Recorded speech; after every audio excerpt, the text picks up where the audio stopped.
اعوذ باللہ من الشیطان الرجیم بسم اللہ الرحمن الرحیم فإن حاجوك فقل أسلمت وجهي لله ومن اتبعني وقل للذين أوتوا الكتاب والأميين أأسلمتم فإن أسلموا فقد اهتدوا وإن تولوا فإنما عليك البلاغ والله بصير بالعباد۔ پھر بھی اگر یہ لوگ آپ سے حجتیں نکالیں تو آپ فرما دیجئے کہ تم مانو یا نہ مانو، میں تو اپنا رخ خاص اللہ کی طرف کر چکا، اور جو میرے پیرو تھے وہ بھی، اور کہیے اہل کتاب سے اور مشرکین عرب سے کہ کیا تم بھی اسلام لاتے ہو؟ سو اگر وہ لوگ اسلام لے آویں تو وہ لوگ بھی راہ پر آ جاویں گے، اور اگر وہ لوگ روگردانی کریں تو آپ کے ذمے صرف پہنچا دینا ہے، اور اللہ تعالیٰ خود دیکھ اور سمجھ لیں گے بندوں کو۔ سورہ آل عمران کی آپ کے سامنے 20 نمبر کی آیت پڑھی گئی، اس کا ترجمہ بیان کیا گیا۔ اس سے پہلے یعنی 19 نمبر کی آیت میں اللہ تعالیٰ نے بندوں سے خطاب کر کے فرمایا کہ اگر تم کامیاب ہونا چاہتے ہو تو دین اسلام کی پناہ میں آ جاؤ، دین اسلام میں ہی تمہاری کامیابی ہے۔ اس کے علاوہ جتنے بھی مذاہب ہیں، چاہے یہودیت ہو، نصرانیت ہو، تمام آسمانی مذاہب منسوخ ہو گئے، اب صرف دین اسلام کے اندر کامیابی ہے، اس کے علاوہ کسی بھی مذہب میں کامیابی تم کو نہیں ملے گی۔ اس آیت کریمہ میں اللہ تعالیٰ بطور اتمام حجت نبی کریم صلی اللہ علیہ وسلم سے خطاب فرما رہے ہیں کہ محمد صلی اللہ علیہ وسلم آپ نے ان کے سامنے دلائل عقلی اور نقلی آپ نے ان کے سامنے پیش کر دیے، اب ان کی مرضی ہے مانیں یا نہ مانیں۔ اگر وہ لوگ آپ سے کٹ حجتی کریں، بحث کریں، تو آپ ان کو کہہ دیجئے کہ میں نے اپنا رخ، اپنا چہرہ اللہ کے لیے خاص کر دیا بس، اور ہمارے ماننے والوں نے بھی اپنا چہرہ اللہ کے لیے خاص کر دیا۔ دیکھیے ایک بات یہاں پر عرض کرنے کی ہے کہ اللہ تعالیٰ نے انسان کے اتنے اعضاء میں سے صرف چہرے کا بیان کیا ہے، ہاتھ کا، پیر کا، کسی اور عضو کا تذکرہ نہیں فرمایا۔ اس کی وجہ یہ ہے کہ یہ انسان کا چہرہ اشرف الاعضاء ہے، یعنی سارے اعضاء میں سب سے اشرف اور سب سے افضل یہ عضو ہے۔ جب انسان نے اپنا چہرہ اللہ تعالیٰ کے لیے خاص کر دیا، گویا کہ سارے اعضاء اس کے اللہ کے لیے خاص ہو گئے۔ اصل میں بتانا یہاں یہی ہے کہ انسان کے سارے اعضاء، جو مسلمان ہیں اس نے اپنے سارے اعضاء کو اللہ کے لیے خاص کر دیا، لیکن یہاں بیان صرف چہرے کا کیا، کیونکہ جب اشرف اور افضل عضو کا بیان ہو گیا کہ ہم نے اپنا چہرہ اللہ کے لیے خاص کر دیا، تو گویا کہ سارے اعضاء کو اللہ کے لیے انہوں نے خاص کر دیا۔ یہ اشرف اعضاء سجدے میں جب جاتا ہے تو اللہ تعالیٰ کو یہ ادا بڑی پسند آتی ہے۔ چنانچہ حدیث شریف کے اندر اللہ کے رسول صلی اللہ علیہ وسلم نے فرمایا جب یہ چہرہ اللہ کے سامنے جھکتا ہے، سجدہ کرتا ہے، تو گویا کہ اللہ کے قدموں میں انسان سجدہ کرتا ہے۔ یہ ادا اللہ کو بڑی پسند آتی ہے۔ تو اللہ تعالیٰ فرما رہے کہ اے محمد صلی اللہ علیہ وسلم، اگر آپ سے اتمام حجت کے باوجود بھی، دلائل اور براہین کے پیش کرنے کے باوجود بھی یہ لوگ اگر آپ سے کٹ حجتی کریں، بحث کریں، تو آپ ان سے کہہ دیجئے دیکھو میں نے تو اپنا چہرہ اور میرے پیروکاروں نے بھی اپنا چہرہ اللہ کے لیے خاص کر دیا، اب تم لوگ بحث کرو، تمہاری مرضی ہے، لیکن میں نے اللہ کی رضا کے لیے سارے کام کرنے شروع کر دیے۔ ہمارا کوئی کام دنیا کے لیے نہیں، سارے کام اللہ کی رضا کے لیے ہمارے ہیں، اور آپ کے ذمے تو صرف پیغام کو پہنچا دینا۔ اصل میں کیا مسئلہ ہے، نبی کریم صلی اللہ علیہ وسلم کا دل کڑتا تھا، اس لیے یہ سارے لوگ ہدایت پر آ جائیں۔ جب اگر کوئی انکار کرتا تھا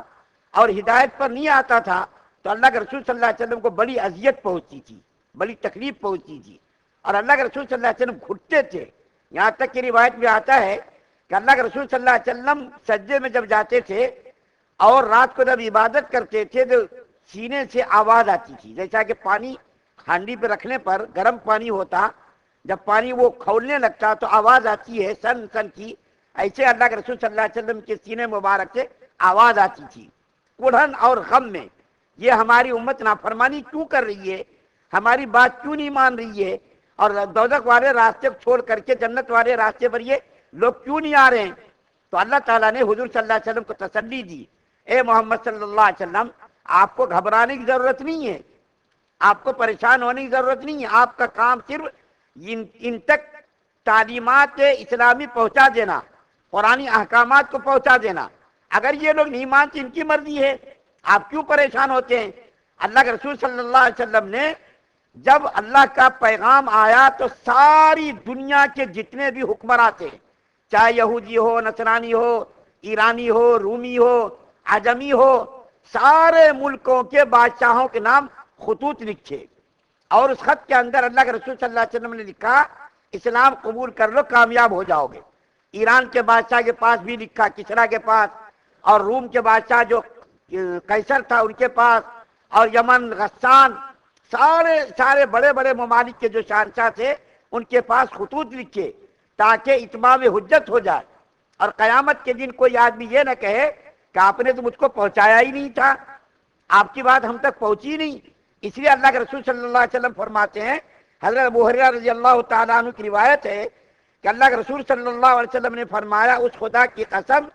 جس کے قبضے میں میری جان ہے،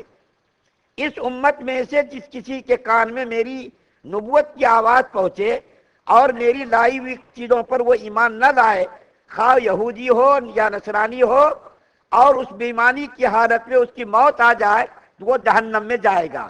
اللہ کے رسول صلی اللہ علیہ وسلم نے اتمام حجت کے لیے سارے ملکوں کے شہنشاہوں نام خطوط لکھے اور لکھ کر کے ان تک اسلام کو پہنچایا، اسلام کا پیغام پہنچایا۔ اور اللہ کے رسول صلی اللہ علیہ وسلم نے فرمایا، جس کے کانوں تک میری آواز پہنچے اور وہ بےایمانی کی حالت میں مر جائے وہ جہنمی ہے۔ اللہ کے رسول صلی اللہ علیہ وسلم کو کتنی فکر تھی امت کی، دیکھیے ایک یہودی کا بچہ بیمار ہوا، اللہ کے رسول صلی اللہ علیہ وسلم کی خدمت کرتا تھا، وہ یہودی کا بچہ اللہ کے رسول صلی اللہ علیہ وسلم، اس کی سعادت مندی تھی، اس کے مقدر میں دین ایمان تھا، حضور صلی اللہ علیہ وسلم کی خدمت کرتا تھا، وضو وغیرہ کا پانی لا کر کے لوٹا لا کے رکھتا تھا۔ ایک مرتبہ اتفاق سے وہ بیمار ہو گیا، اللہ کے رسول صلی اللہ علیہ وسلم ان سے ملاقات کے لیے تشریف لے گئے۔ شہنشاہ کائنات ایک یہودی کے بچے سے ملاقات کے لیے جا رہے، اس ملاقات پر فرشتوں کی بھی رشک ہو رہا ہوگا۔ ہم لوگ تو آجو بازو میں کوئی مر بھی گیا تو شاید جاتے، اگر کوئی بیمار ہوتا تو پوچھتے ہی نہیں، اگر کافر ہے تو کافر کی عیادت کرنا ہم جرم سمجھتے۔ اللہ کے رسول صلی اللہ علیہ وسلم یہودی بچے کی عیادت کے لیے جا رہے ہیں، وہاں گئے، اللہ کے رسول صلی اللہ علیہ وسلم نے ملاقات کی، اس کا باپ وہیں بیٹھا ہوا تھا، توریت کی تلاوت کر رہا تھا۔ اللہ کے رسول صلی اللہ علیہ وسلم نے ان سے پوچھا، اس بچے کے باپ سے، اس میں میرا ذکر ہے کیا؟ تو اس نے صاف انکار کر دیا، نہیں میرا ذکر، آپ کا ذکر اس میں نہیں ہے۔ تو اس بچے نے کہا، یا رسول اللہ میرا باپ جھوٹ بول رہا، اس کتاب کے اندر آپ کا ذکر ہے اور اس ذکر کو یہ میرا باپ چھپا رہا ہے۔ تو اللہ کے رسول صلی اللہ علیہ وسلم نے اس بچے سے کہا کہ تم ایمان لے آؤ، تو وہ بچہ باپ کی طرف دیکھنے لگا، تو باپ نے بھی اشارہ کر کے کہا ٹھیک ہے تم ان کی بات مان لو، چنانچہ اس نے کلمہ پڑھ لیا، اشہد ان لا الہ الا اللہ وانک رسول اللہ صلی اللہ علیہ وسلم۔ اللہ کے رسول صلی اللہ علیہ وسلم وہاں سے خوشی خوشی باہر آئے اور فرمایا، خدا نے اس بچے کو ہدایت دی اور میری وجہ سے کلمہ پڑھنے اس کو توفیق دے دی اور وہ بچہ مسلمان ہو گیا، اللہ تعالیٰ نے اس کو دوزخ سے بچا لیا۔ اور اللہ کے رسول صلی اللہ علیہ وسلم نے اس بچے کی تجہیز و تکفین اسلامی طریقے پر کرنے کا حکم ارشاد فرمایا۔ تو اس آیت کریمہ کے اندر اللہ کے رسول صلی اللہ علیہ وسلم کو یہ بات تلقین کی جا رہی ہے کہ جو آپ کی ذمہ داری تھی آپ نے وہ ذمہ داری پوری کر دی۔ اب یہ لوگ نہ مانا، ان کی مرضی ہے، آپ تو کہہ دیجیے بھائی میرا کام تھا پہنچانا، میں نے پہنچا دیا۔ اب اگر تم لوگ نہیں مانتے ہو، اے یہودیو، اے نصرانیو اور اے کفار مشرکین، تم نہیں مانتے، تمہاری مرضی ہے، لیکن تم یاد رکھ لو میرے پیغام پہنچانے کے بعد اگر تم نے میری بات نہیں مانی تو تم سب جہنم کے ایندھن بنو گے۔ اور اللہ تعالیٰ واللہ بصیر بالعباد، اور اللہ تعالیٰ تو بندوں کی ہر عمل کو اور ہر حرکت کو دیکھ رہا، تم کیا کر رہے ہو، تم سے کیا عمل سرزد ہو رہا، تمہاری ہر چیز کو، ہر عمل کو، ہر حرکت پر اللہ تعالیٰ کی نظر ہے۔